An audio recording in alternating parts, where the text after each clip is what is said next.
اور ہم نے دوزخ کے داروغہ فرشتے ہی بنائے ہیں اور ان کا شمار کافروں کی آزمائش کے لیے مقرر کیا ہے، اس لیے کہ اہل کتاب یقین کریں اور مومنوں کا ایمان اور زیادہ ہو، اور اہل کتاب اور مومن شک نہ لائیں، اور اس لیے کہ جن لوگوں کے دلوں میں نفاق کا روگ ہے اور جو کافر ہیں کہیں کہ اس مثال کے بیان کرنے سے اللہ کا مقصود کیا ہے۔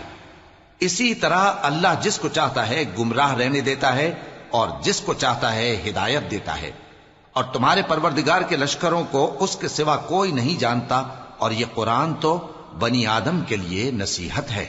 ہاں ہاں، قسم ہے چاند کی اور رات کی جب رخصت ہونے لگے، اور صبح کی جب روشن ہو جائے، کہ وہ آگ ایک بہت بڑی آفت ہے، انسان کے لیے ڈر کی چیز، یعنی اس شخص کے لیے جو تم میں سے آگے بڑھنا چاہے یا پیچھے رہنا چاہے۔ ہر شخص اپنے کرتوتوں کے باعث گرفتار ہوگا، مگر داہنی طرف والے نیک لوگ جنتوں میں ہوں گے اور پوچھتے ہوں گے، یعنی آگ میں جلنے والے گناہگاروں سے، کہ تم دوزخ میں کیوں پڑے؟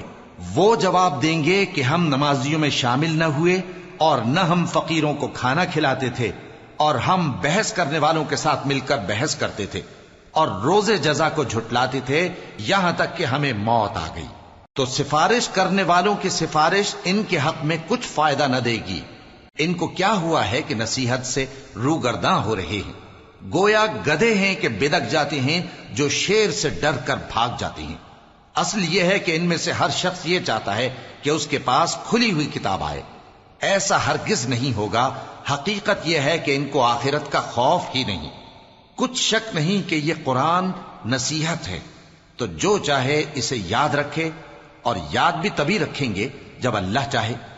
وہی اس لائق ہے کہ اس سے ڈرا جائے، اور وہی معاف کرنے والا ہے۔